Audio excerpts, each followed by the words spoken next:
সকালের টিফিনে লুচি বা পরোটার সাথে যদি থাকে একদম দোকানের স্টাইলে ধোয়া ওঠা গরম গরম ছোলা ভুনা, তাহলে তো সকালটা পুরো জমে যাবে। Hello everyone, welcome to my canvas YouTube channel.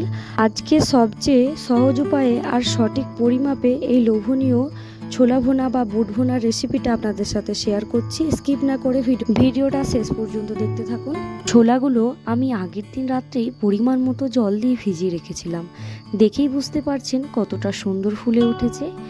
সবকটি ভিজানো ছোলাকে এক এক করে প্রেসার কুকারে দিয়ে দিচ্ছি। এবারে এতে যোগ করছি একটা মাঝারি সাইজের আলু। আমি ছোলা ভুনাতে আলুর পরিমাণটা খুব কম রাখি, তবে একটা আলু দিলে গ্রেভিটা সুন্দর ঘন হয় আর টেক্সচারটাও দারুণ আসে। আপনারা চাইলে দিতেও পারেন, স্কিপও করতে পারেন। এরপরে পরিমাণ মতো জল দিয়ে প্রেসার কুকারে ঢাকনাটা দিয়ে সেদ্ধ করতে দিয়ে দেবো। আমাদের ছোলা সেদ্ধটা হয়ে গেছে। এবারে চলে যাই মূল রান্নায়। প্রথমে একটি কড়াই বসিয়ে দিলাম, তাতে দিলাম পরিমাণ মতো সর্ষের তেল।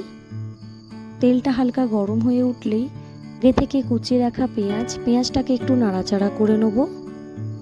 তারপরে দিয়ে দেবো অল্প পরিমাণে নুনটাকে দিয়ে একটু নাড়াচাড়া করব, পেঁয়াজটা যাতে দ্রুত নরম হয়ে আসে।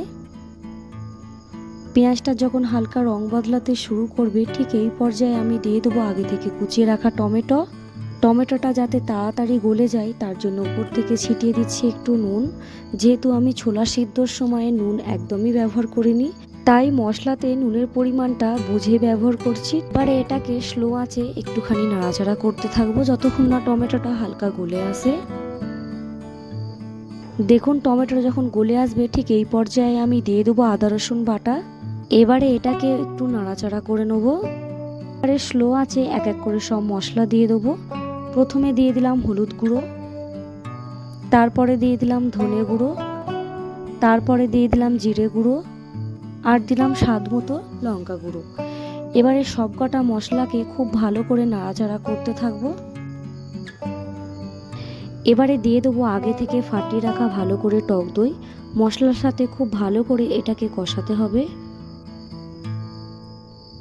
সব শেষে দিয়ে দিচ্ছি এভারেস্টের চানা মশলা। এটা সম্পূর্ণ অপশনাল, আপনারা চাইলে নাও দিতে পারেন, তবে এটা দিলে স্বাদটা আর গন্ধটা কিন্তু খুব সুন্দর আসে। এবারে এটাকে খুব সুন্দর করে কষাতে থাকবো। মশলা থেকে যখন তেল ছাড়তে শুরু করবে, ঠিক তখনই আগে থেকে দিয়ে দেবো সেদ্ধ করে রাখা আলু আর সেদ্ধ করে রাখা ছোলা। এবারে এটাকে খুব সুন্দর করে মশলার সাথে এবারে এটাকে কষাতে থাকবো।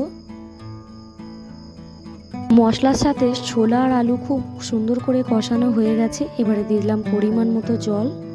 এরপরে উপর থেকে ছড়িয়ে দেবো খানিকটা কাসুরি মেথি দিয়ে ফুটিয়ে নিলে একদম রেডি গরম গরম লোভনীয় ছোলার ভুনা বা বুটের ডালের রেসিপি। আজকের এই সহজ সরল রেসিপিটা আপনাদের কেমন লাগলো অবশ্যই কমেন্টে জানাবেন। আর যদি ভালো লেগে থাকে লাইক, কমেন্ট, শেয়ার, সাবস্ক্রাইব করতে ভুলবেন না। আজকে আসি, দেখা হবে নতুন কোনো একটি রেসিপি নিয়ে। টাটা।